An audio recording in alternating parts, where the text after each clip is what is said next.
The Mannin Line with Andy Wint.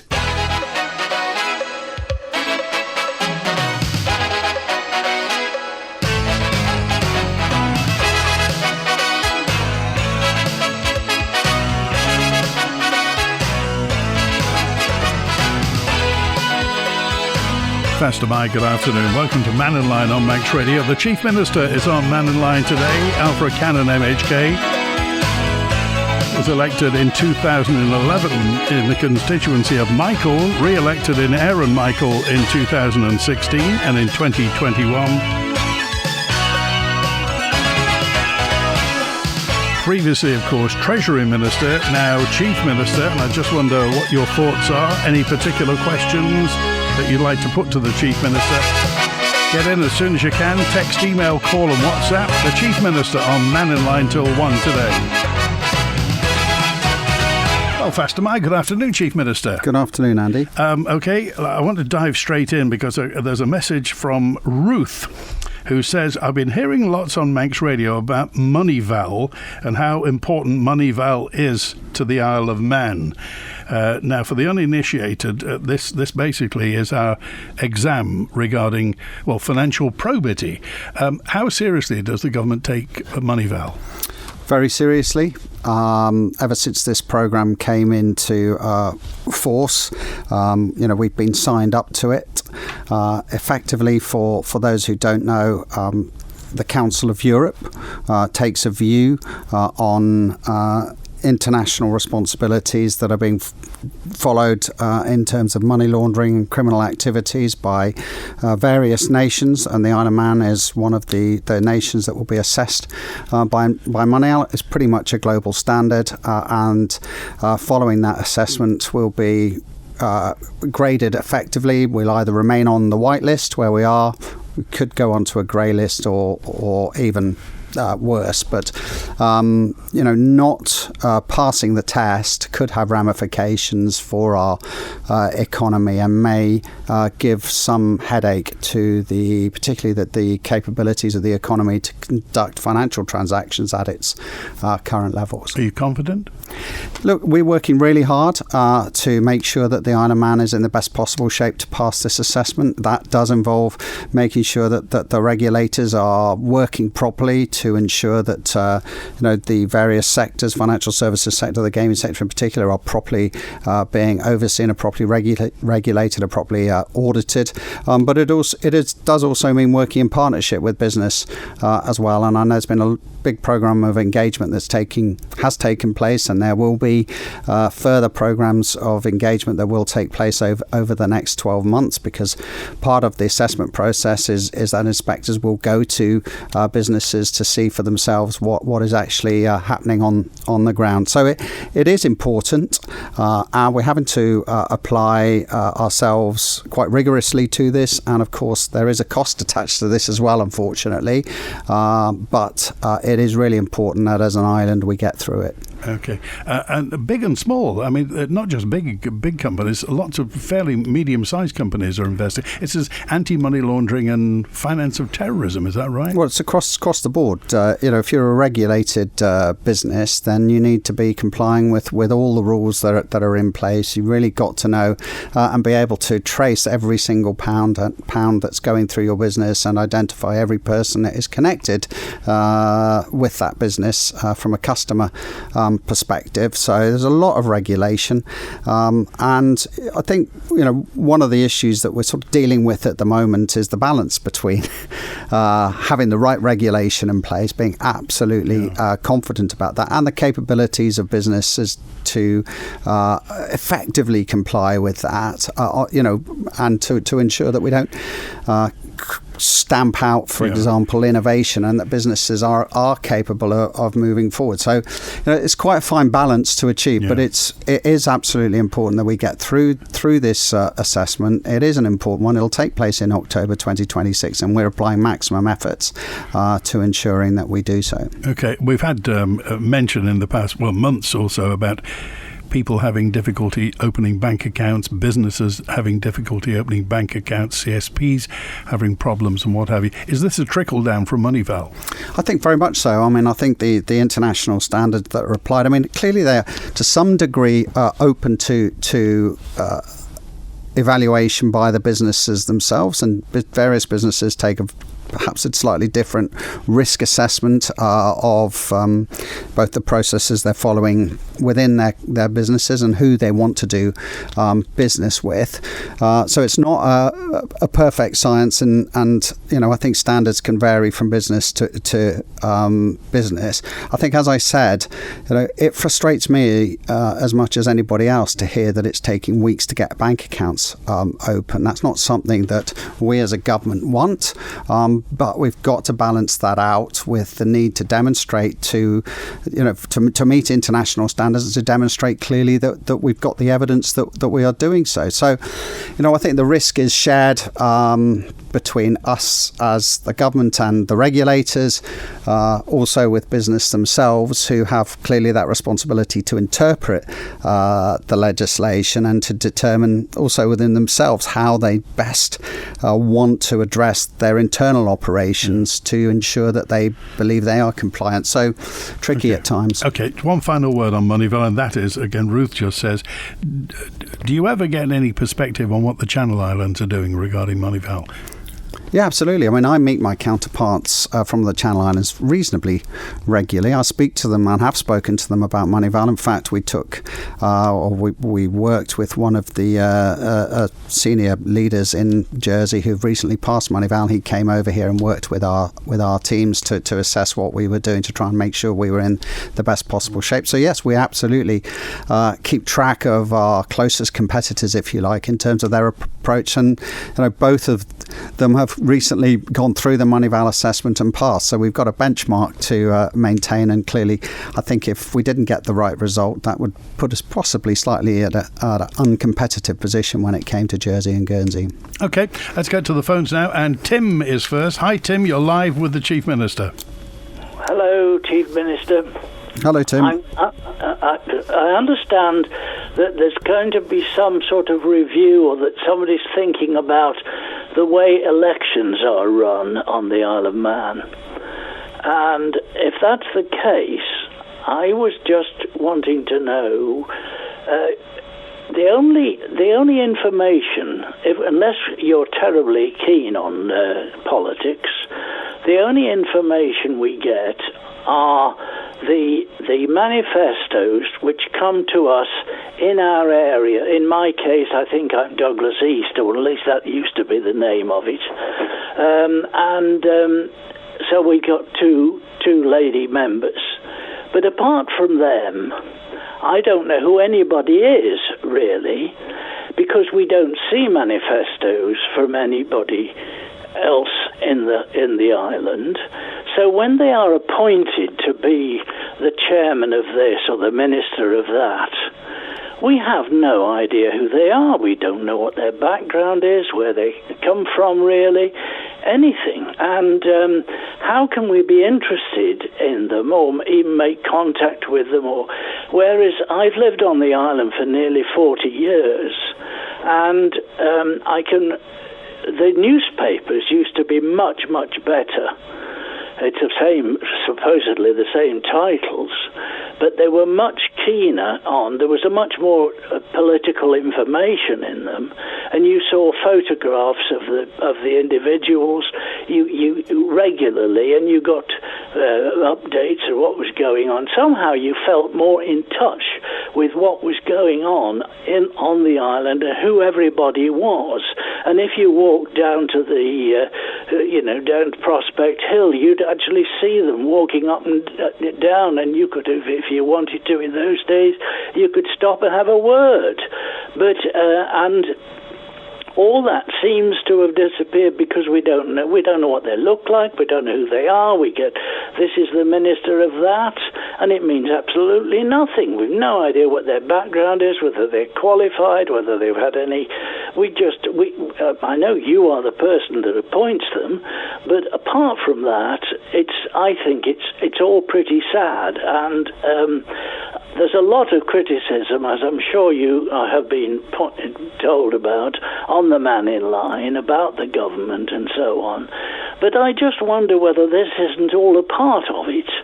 Because unless you're terribly keen, I mean, we've got one or two people that phone the Mannin Line and talk in great detail as to what they know, what they've researched, and so on. But they're a bit thin on the ground, and so for the community in general, that doesn't really cut the mustard. And I think it's up to the politicians to do better and to tell us who they are. Okay, Chief Minister. Right, so just to be clear, there are no plans from this government to change the way the elections are run. So in 2026, in approximately 14 months' time, the elections will essentially be conducted on the same basis as they have over the last 10 years since we changed to the 2 MHK system. So let's just be clear on that. I think what you're sort of saying, Tim, is that increasingly you've become less aware about the individuals themselves and their backgrounds. I guess can I just slightly ask, do you tend to use the internet, or do you tend to just rely on your information from the printed press?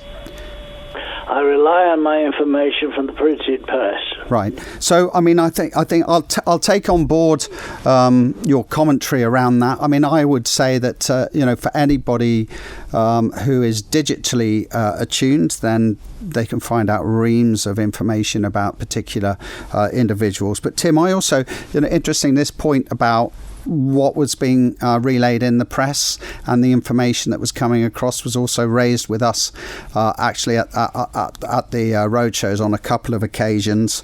I accept not everybody is online, and I will take away your feedback to me that you're not seeing in writing in your press enough about ministers in terms of their backgrounds. And I'll obviously seek to find a way to address that. It's obviously not my position to dictate what is printed in the press, but we'll see whether the government can be a bit more forthcoming, if you like, around individuals' experiences and backgrounds, particularly when they're appointed, and we'll try and see whether there's a way to reinforce that. Okay, a final word. All right, well, just before you go, Minister, just bear in mind the point about the manifestos, because we only see the ones that apply immediately to us. We don't see anything else on the island, and it's all somebody's gone to each of the candidates have gone to the trouble to publish about themselves.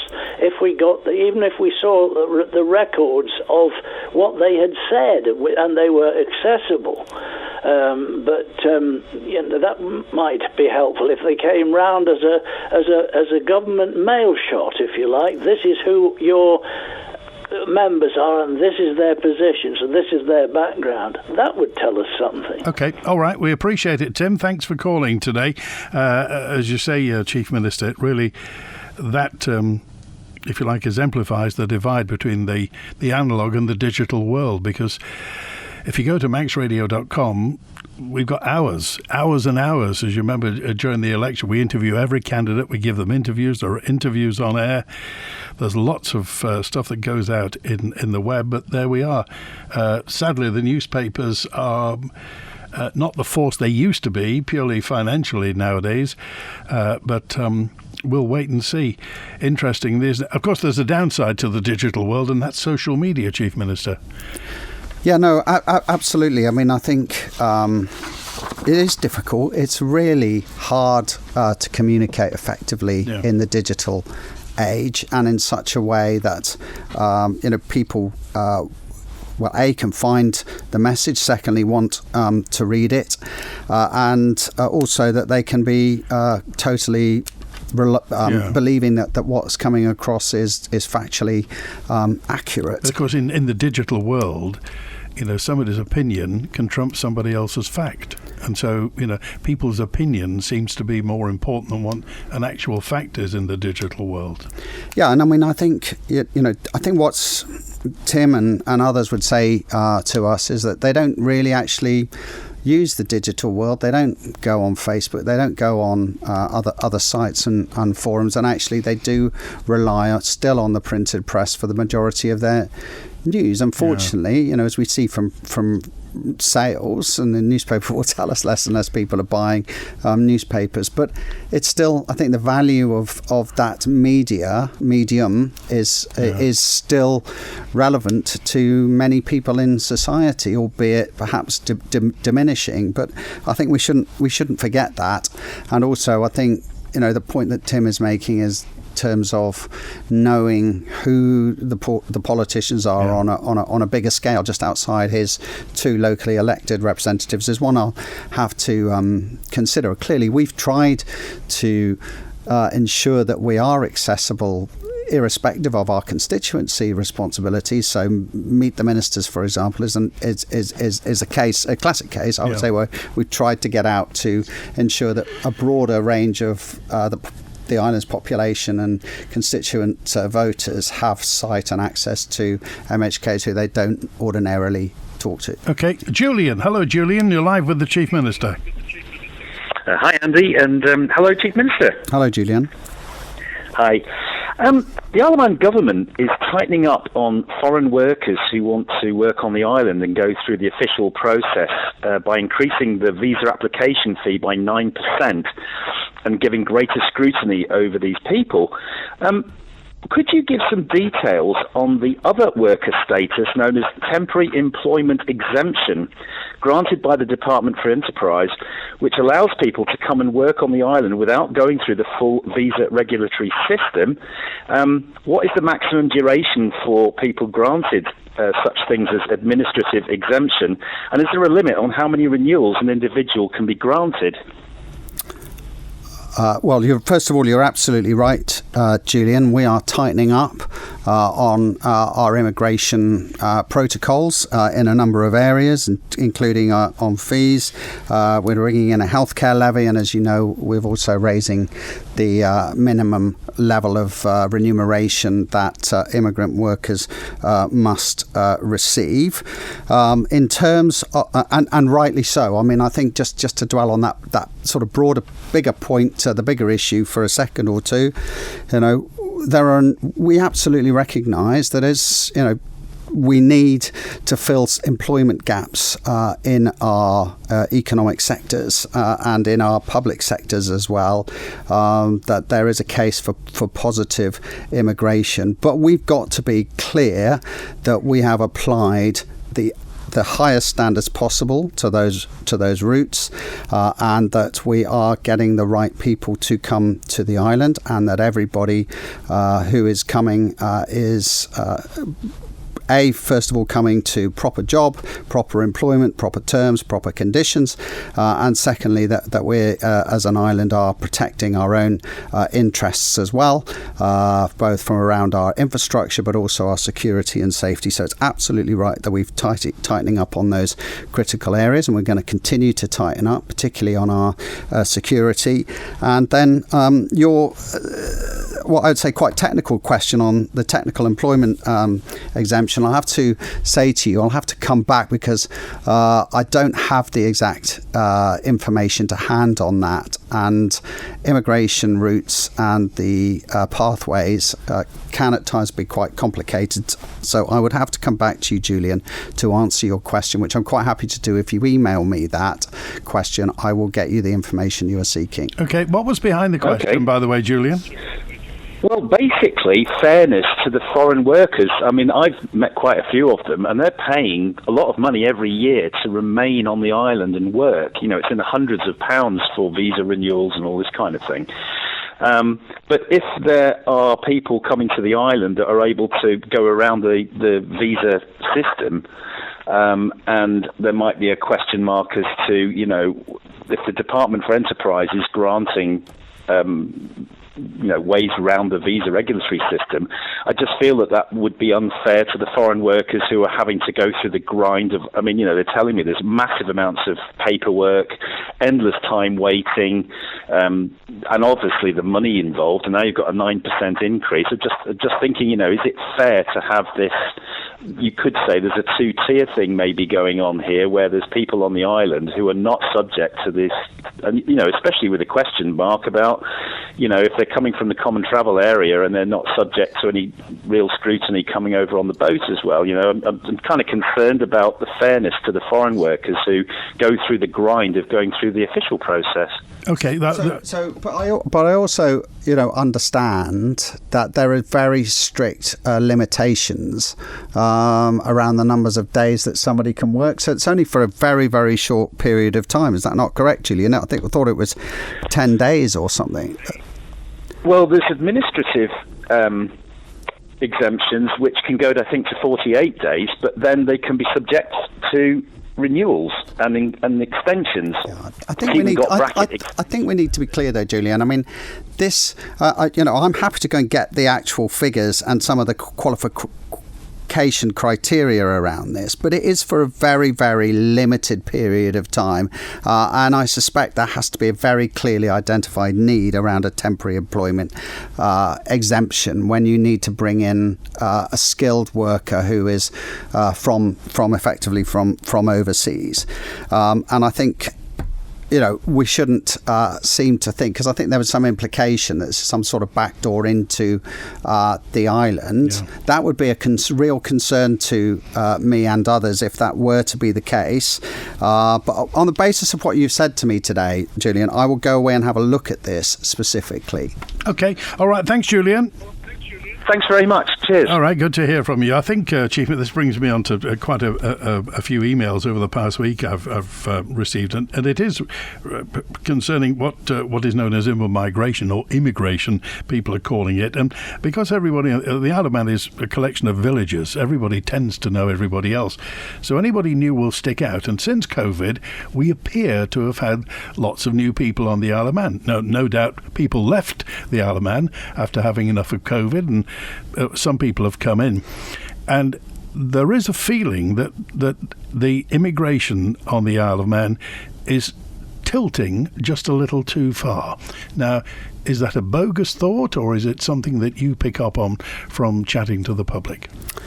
Look, I think that this has been an issue, a big issue for us, for the last 6 to 12 months, and it's something that council and ministers have been really concerned about, wanting to get to the truth about, cut through the rumours and the assumptions and the perceptions. So look, there have been one or two instances that have caused us concern, and I guess at least one of those instances has been well publicised. As a result, we are really tightening up on our immigration processes and applications, and that's why we have just put through and made an very positive, I think, immigration statement that includes people now paying more, making sure that we've got a healthcare levy in place. That's why visa application fees have got to be designed appropriately, and of course we've raised that absolute minimum wage requirement for immigrants. I think, Andy, we had to adopt, I think, a positive immigration approach because there have been significant vacancies that have been unable to be filled by the local workforce, or indeed perhaps workforce from within the common travel area, and that has meant that some sectors, the care sector in particular, has had to go abroad to look for the workers that it needs to fill the vacancies.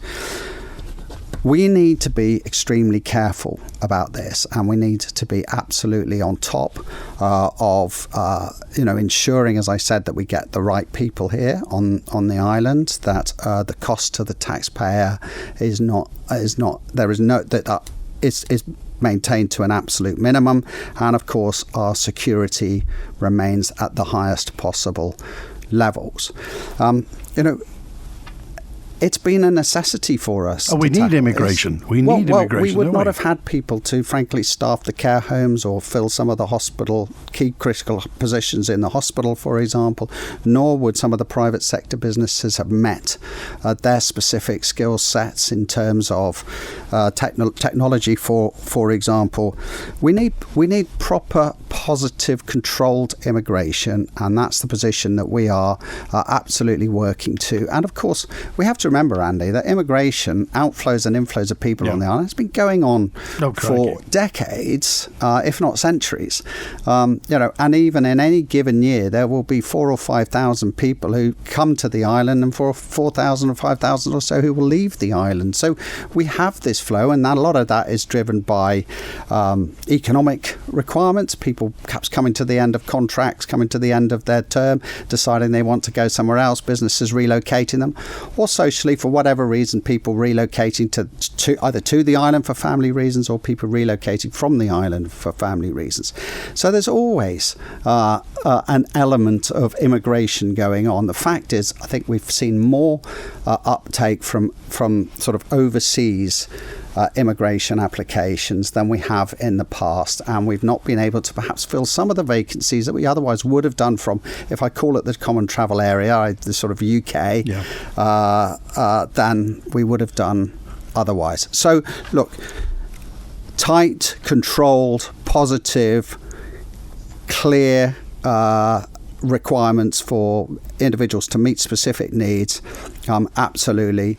Proper monitoring of the situation, security first and foremost, absolute attention to detail when it comes to impact on infrastructure. And I'll be honest, we are playing a bit of catch up in some of these areas, but in no way is this an area that we have not now got a very firm grip on, and one that we recognise we're going to have to keep a grip on as things are just around us as well. And I mean, in terms of what else is happening in other economies, and where we are with, say, for things like employment rates. And of course, finally, within that, it's absolutely vital that the Isle of Man continues to retain and invest in its own people and its own students and its own education system, and of course recognise and do what we can also to bring people back at the appropriate time if they've chosen to move off the island. Okay. Mark, hello Mark, you're live with the Chief Minister. Hi, Chief Minister. Just a quick question, really. Tynwald voted against the issuance of any new licence for the development of the Isle of Man gas field, as did the whole of the Council of Ministers. Can you explain why they decided, and the Council of Ministers decided, not to explore a gas field which could potentially be worth £5 billion to the Isle of Man and £2.5 billion to the Isle of Man Treasury and taxpayers, given the current pressure on costs in the Isle of Man? Well, so this vote took place initially. I think that initial vote went right back to the beginning of this administration. And actually, it did allow for the current licence with Crogga to continue and to be exploited. That has clearly come to an end. The gas field, as you know, is also in the middle of the proposed offshore wind field with Ørsted. So actually, from a logistical and planning perspective, that is not an easy thing to overcome. But look, it's the position that Tynwald adopted and the Council of Ministers has supported, and for the time being, that will be the case until politically it is either overturned or not, as the case may be. Why was that the case? I think the overwhelming political majority view at the time was that gas and fossil fuels we should not be exploited, and that actually we should focus our energy on renewable energy. Mark? So basically, if we want to change that, we need to make sure the next general election in 2026, that if you should directly ask your MHK or future proposed MHKs, are they for gas or against gas? And that should be an election issue in 2026, because it's, in my personal view, it's an absolute travesty that Tynwald and the Council of Ministers let the island down. and it's basically a new developer can come in and it's worth billions of pounds. The gas is there, it just needs to be explored. And I think it's an absolute travesty. Well, that's all I've got to say. To be clear, Mark, I mean, Crogga had that opportunity and it did not reach, and in fact, I would argue it had that opportunity since 2018. For whatever reason, that was not fulfilled. And as I said to you, any new licensing round or any bidders clearly would have the slight problem at the moment of the gas field also being co-located in the same area and space that is currently also licensed to Ørsted for offshore wind. So I think that we need to be clear that it's not a straightforward equation, this, but the answer to your question, absolutely, if you want that overturned, then you have to have the votes, and therefore you have to have that. And if that's the issue that you're looking for your MHK or future MHK to commit to, then absolutely the election is the place to get that commitment from them. Okay, Mark, we appreciate that. I've got a message in from Texter 714. Dear Mr. Cannan, in the 2021 election manifesto, you said the lack of affordable housing was becoming a crisis, and you suggested using the Manx Development Corporation to increase the supply of affordable housing. What's the government going to do about this before the next election? That's Alice. Well, thank you, Alice. We have already built substantial numbers of affordable housing within the housing programmes that have been delivered and the building that's taken place on the island. We are the first government to actually clearly set out now an objective housing need assessment, which has set a clear target for the government in terms of the numbers of affordable and social houses that need to be built over the next decade.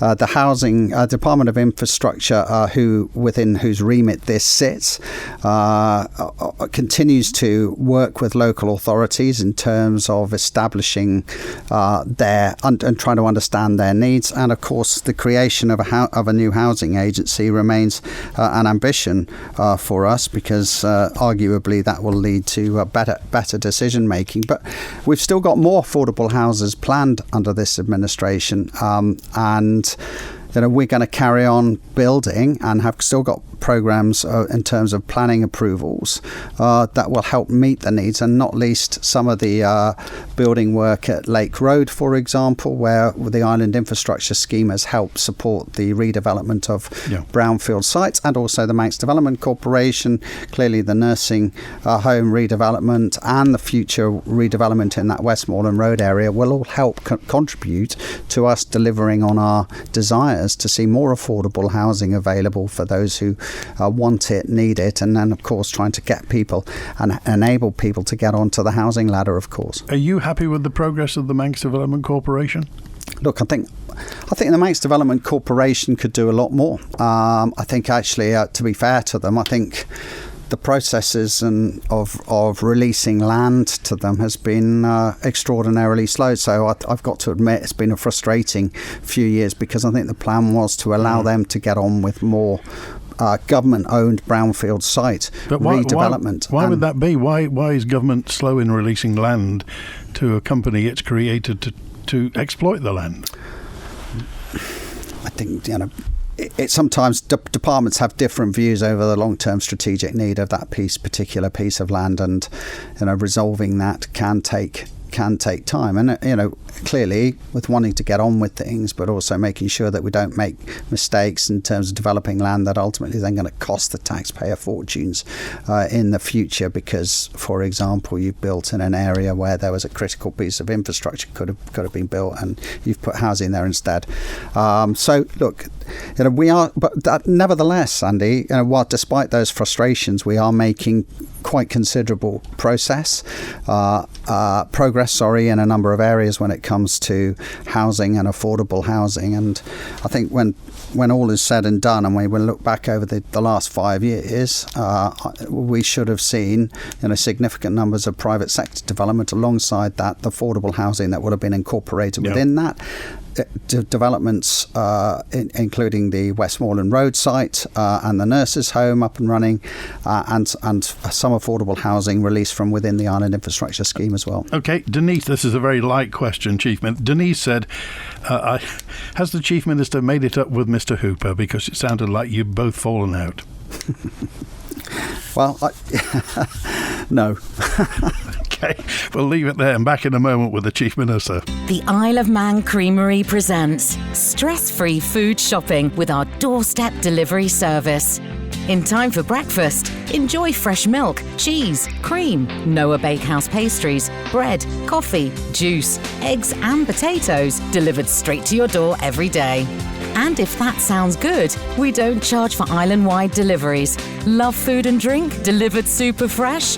Sign up and order online today at isleofmancreamery.com. Hi Liz, I see you've had your garage converted. We're desperate for more room. Yes, come through and have a look. John called Manx Property Conversions. We now have an extra bedroom, but it could be another reception room, kids' playroom or office. They also did our conservatory roof last year. We were so impressed, we got them back to convert the garage. Wow, I need that. What's their number again? Call MPC on 450 500. That's 450 500. Or find them on Facebook at Manx Property Conversions. Where has a 5-star selection of hand-picked quality cars? Manx Car Store. Where are you guaranteed a 5-star friendly professional service? Manx Car Store. And where has 5-star prices on cars covering all budgets? That's right, Manx Car Store on Kirby Farm Industrial Estate, open 7 days a week. To see their range of quality cars and over 250 5-star reviews, just visit manxcarstore.com or find them on Facebook. Manx Car Store, a place you can really trust. On the 10th of September, the Villa Gaiety is going back to Bacharach, a dazzling tribute to the 20th century's best-loved songwriter. Fall in love again with the timeless music of Burt Bacharach and experience his greatest musical masterpieces performed live by incredible West End vocalists and the sensational Magic Moments Orchestra. Make sure you don't miss out. Book your tickets online now at villagaiety.com. Back to Bacharach at the Villa Gaiety, brought to you by Mowgli Events. Tonight at 5:30 here on Manx Radio, join Kiri Kermode and Simon Clark for Countryside. I'll be catching up with the organisers from the Southern District Agricultural Show, and I'll also be chatting to Archie Newington from East Sussex, a travelling sheep shearer. It was the 21st birthday, well, since the renovation anyway, of the Great Laxey Mine Railway. I speak to Joe Rock, who tells me more about the celebration and also more about the history of the Great Laxey Mine Railway. That's all in Countryside tonight here on Manx Radio at 5:30. And don't forget, you can download or subscribe to the podcast for free at manxradio.com. The Mannin Line with Andy Wint. And the Chief Minister, Alfred Cannan MHK, is with us, and so is Juan. Hi, Juan, you're live with the Chief Minister. Andy, how are you? Alf, good afternoon, how are you, sir? Good afternoon, Juan. Good. I've got a couple of broken wing mirrors we've left in reception for you, so you can take them home. It's a little joke from the road show. Alf, yeah, I'm, in the words of Star Trek, will boldly go where no man has gone before. The elephant in the room. I'm going to say the words black coloured in Islam in these statements, so if any wokies are there, please switch off so we don't offend. You were talking there about tightening up on immigration. Quite happy to hear that. I'm sure if you're reading the room with the general public, you know their concerns of the speed of diverse culture that's coming in to parts of the island. We have some very, very clever people here working for us in the Health Society, coloured and black people, English-born and imported, that we need, as you have quite correctly said. It's very concerning in the north of the island that we're getting some radical views down there of these people trying to do their job in Manx care, and they're getting told to, what should we say, F off, and no wogs allowed in our houses, and a very Nazi culturalism going on in certain just places. Explain that, Juan. You've heard what? No, just keep the language to a minimum, if you would. I am keeping it to a minimum, Andy, but you to express something, I've got to say some form of something. We have workers there who are getting told that they're not allowed in people's houses, and certain words are being used. Right. we have to be very careful and mindful of where this is going, because the Manx population is watching very carefully about what's happening 60, 70 miles away from us. And now in the last few days we've had people walking the streets of Douglas promoting Islam. Now, if anyone has lived in any of these areas in England, in Colne, Nelson, Blackburn, we know where this could go. And I'm not saying it will, I'm not saying it is, but it could go. And the government should be very mindful of where this is heading and the speed that they are bringing in people into the island. I have two questions leading on from that, which is from David Ashford's statement the other week. I'd like to know what protections we have from any guest house here or hotel having an agreement with Serco or any other provider of accommodation within the UK for providing asylum seekers accommodation within the island, which would bypass our work permit system if they were getting paid by another government on a card or whatever. So I wanted to know what our protections were from people coming in through the back door and doing that. My second question would be, if, for example, we had a family of 4 living here, which had come in from, say, Africa or somewhere where a national insurance bond's not being transferred over, do all them people get automatically put on our dental register and our NHS system, as our dental register is now up to, I believe, 6,000 people looking for dentists? So I'm wondering if these people are getting relocated here, what the government or the company that is here is offering them. I know people that have come here from South Africa who have come here willingly to work, and they said that they are so fraught that they can't get accommodation. And I mentioned this at the roadshow the other week to David Ashford as to, is this putting a stress and pressure on our own local people getting accommodation? Okay. So let me just deal with the two specific questions that you've just asked there, Juan. Absolutely not. There is no legitimate basis for any company to sign any contract that would apply in the Isle of Man to house refugees or illegal immigrants at all. So Serco, as you know, have a significant contract with the United Kingdom government to house the illegal immigrants and the asylum seekers that are coming to the United Kingdom.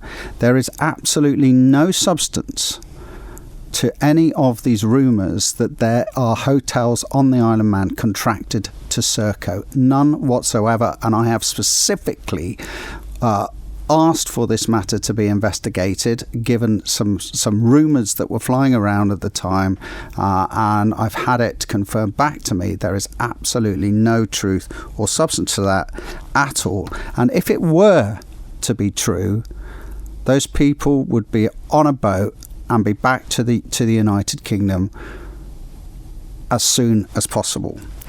So that's the first point. I just want to make that absolutely abundantly clear.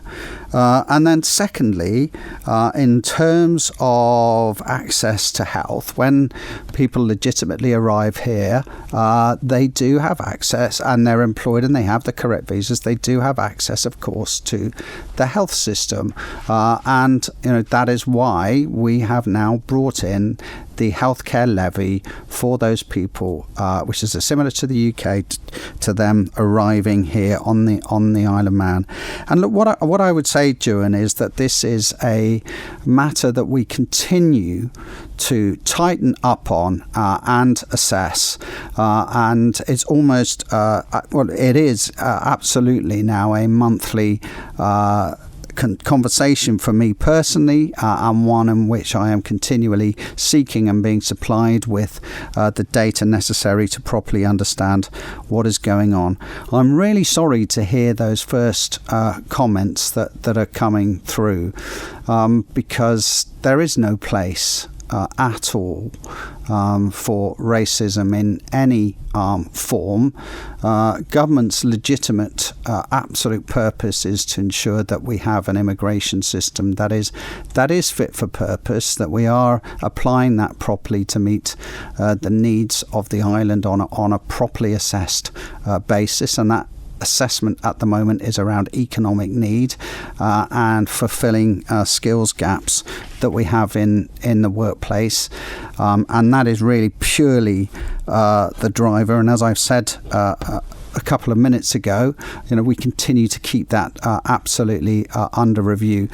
I am also, well aware of some of the atmosphere around this and some of the resentment that is perhaps filtrating across from events that are taking place across the water in the United Kingdom.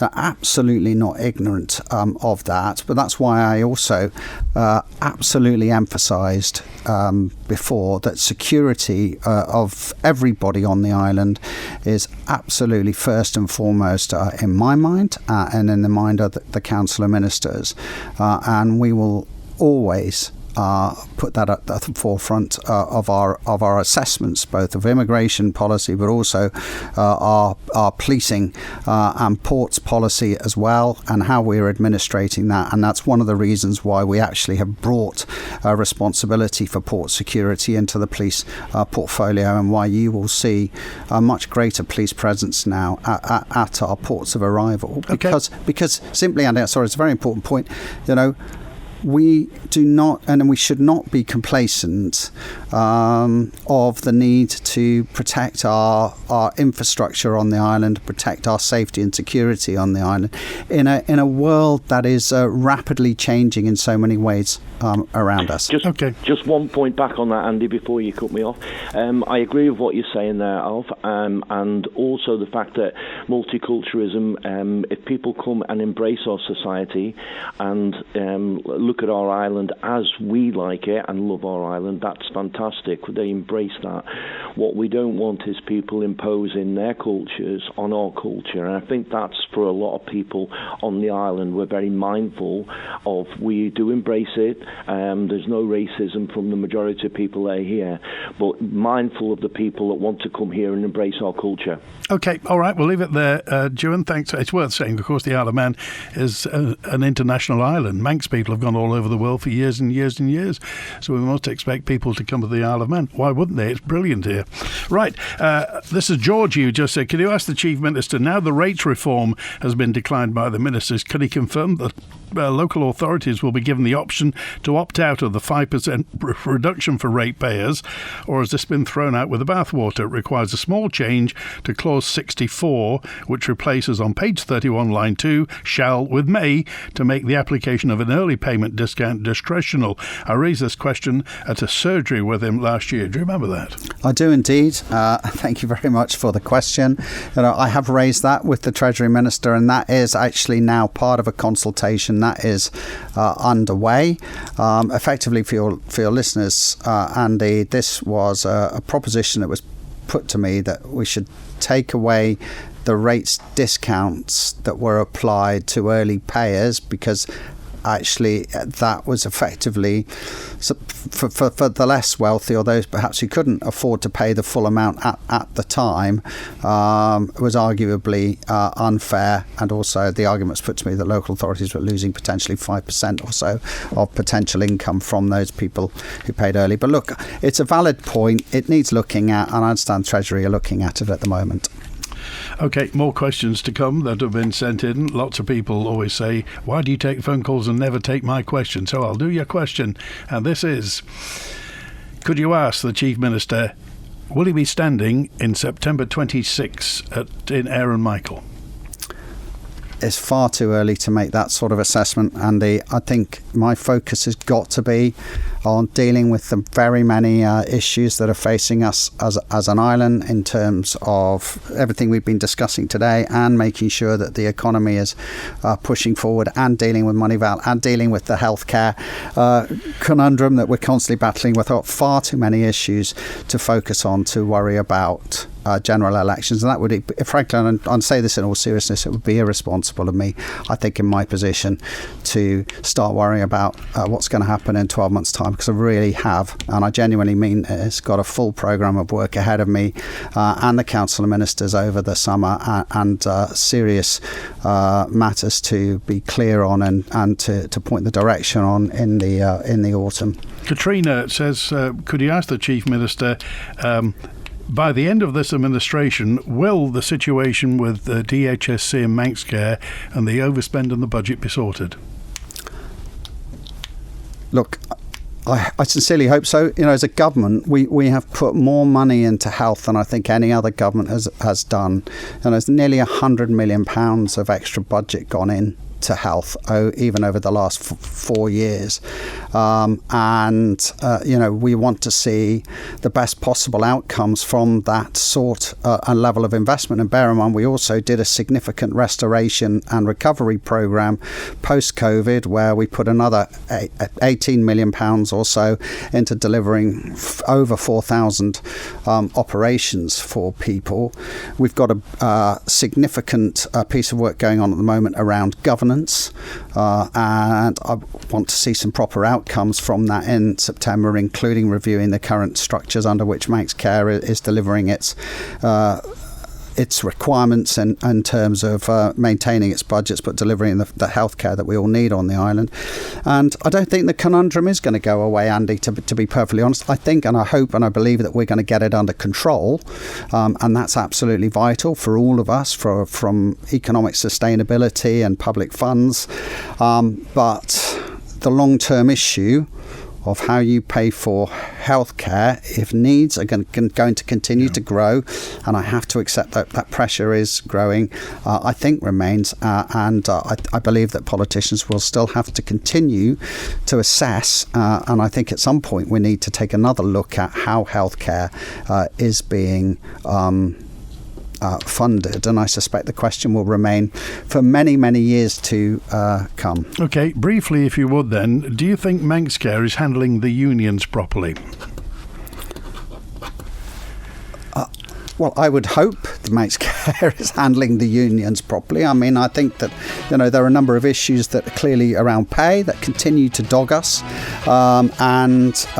Look, we've got to balance out pay for doctors and pay for nurses with the overall amount of investment that the public can afford into the healthcare service. So, but if we're going to have a successful healthcare service, then people need to work together, and that's absolutely imperative. And they need to listen to each other. Okay, appreciate it. The Chief Minister is going to be back before Christmas, I believe, so store the questions up until then. Thanks for being with us today. Thanks, Andy. Appreciate it. You've been listening to Alfred Cannan MHK, the Chief Minister of the Isle of Man, and we're back with an open line tomorrow. If you've got any reflections on today's programme, email manninline@manxradio.com or call the answer phone on 682 631. Thanks to Ben on the phones today. WINT